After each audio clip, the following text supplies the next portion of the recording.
Hi, Devin. Good to see you back. Hey, good morning. So, you're coming off of a loss, and, there was some extenuating circumstances with that. Can you kind of explain to us kind of what was going through that fight camp and that fight?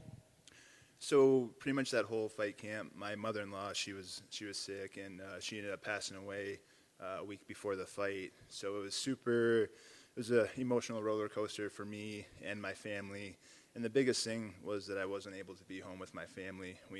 We all made that decision together.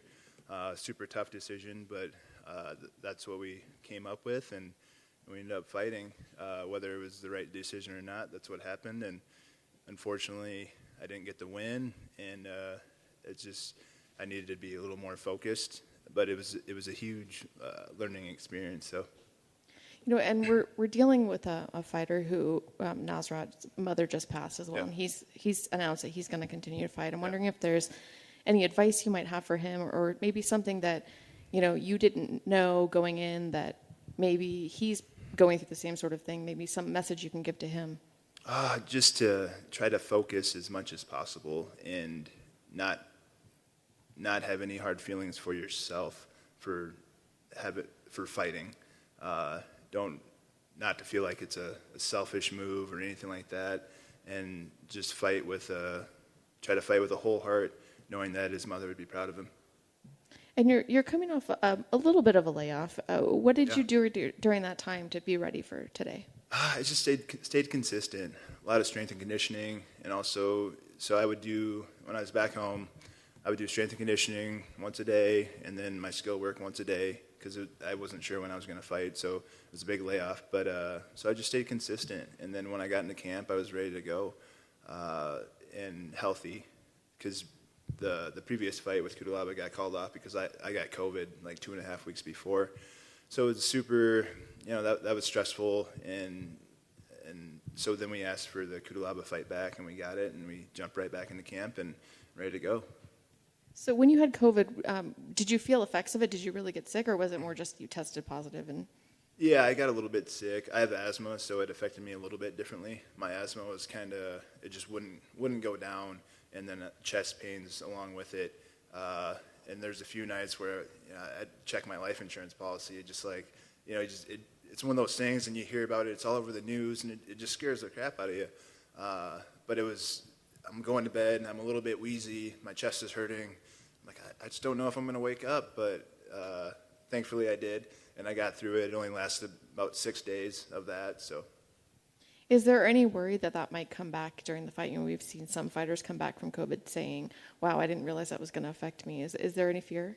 No, I've been training really hard, and I've put my body through the tests, and also there's a lot that the commission and the UFC have you do to make sure that you don't have any complications.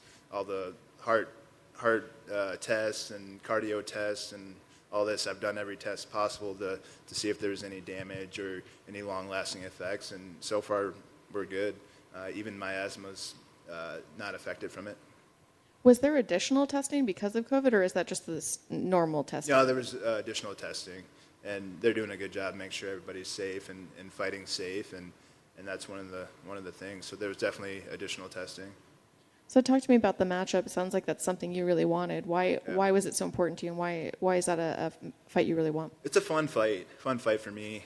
I haven't really come across too many guys in the UFC, too many of my opponents that are disrespectful before the fight, and in Kudalaba's case, he's kind of a bully, and he needs to be a bully in order for him to feel confident in his fight. He's got to do something to intimidate his opponent, and I'm welcoming that. Like, let's go. There's nothing more that I would love to do than bully a bully. I hate bullies, and to me, that's what he looks like, and I just feel like he's a little bit insecure, and like I said, he needs to do that for himself, just because of the lack of confidence.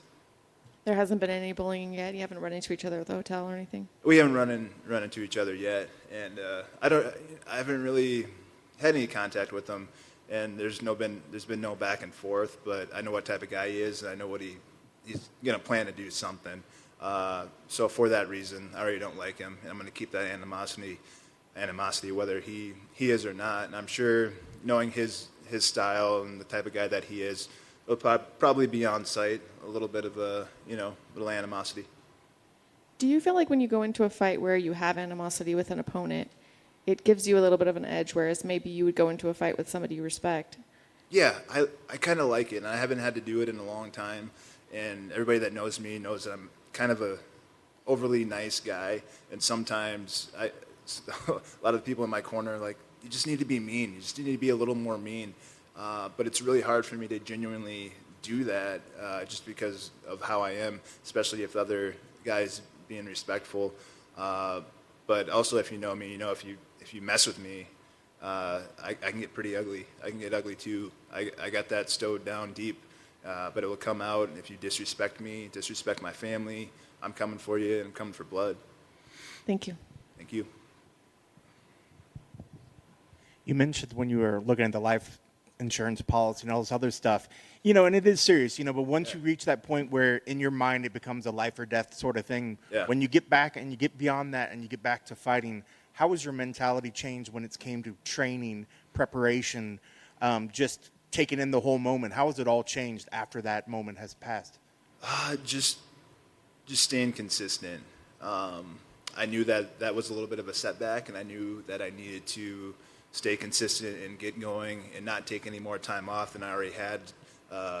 And because a big thing right now is being healthy is a good way to fight COVID. Yeah. And so I just wanted to be as healthy as possible, get a little weight off, stay busy, stay active, and just keep the mind sharp, keep the mind healthy. And it's been really good so far. Stress-free camp, doing it that way. Since I was so active in the off season, even after COVID, I was able to get in camp and not stress about the little things that I have before, especially cardio and, am I going to be ready by that time?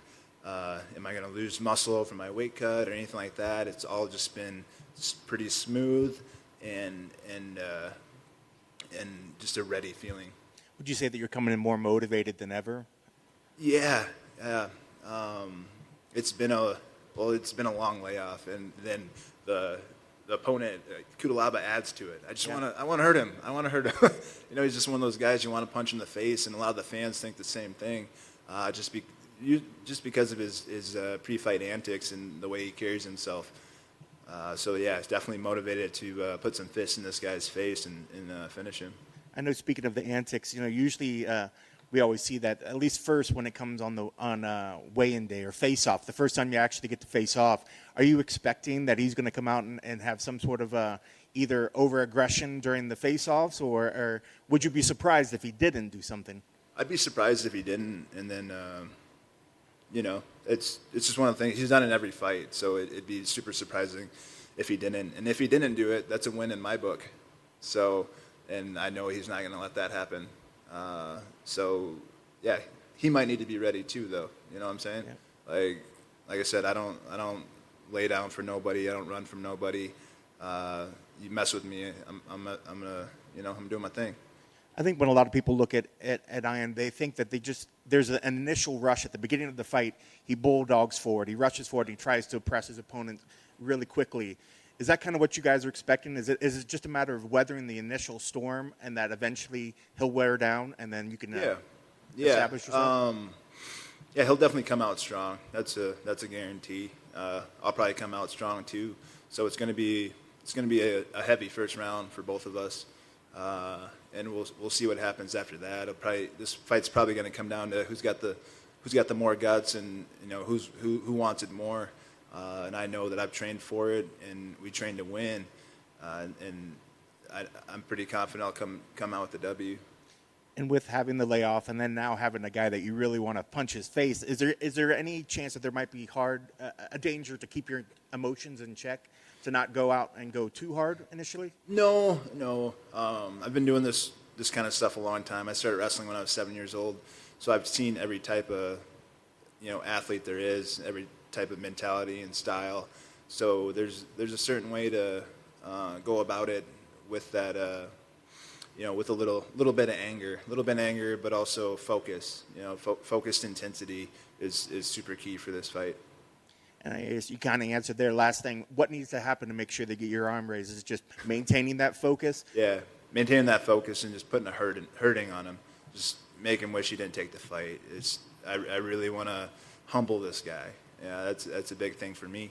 I'm a decently humble guy, and this fight's allowing me to kind of step out of my normal and have a little more attitude, have a little more chip on my shoulder, and who knows, this could be a thing that's going to start setting me apart in my future fights. Not saying I want to change, my personality or nothing, but just to see that side. I haven't been able to be kind of angry and be pissed off and want to hurt somebody and want to cause them to bleed. I just haven't had that yet, and I have that right now. So it's kind of a good thing. It kind of feels good. Hopefully, I don't get too addicted to it, but yeah. Best of luck. Thank you.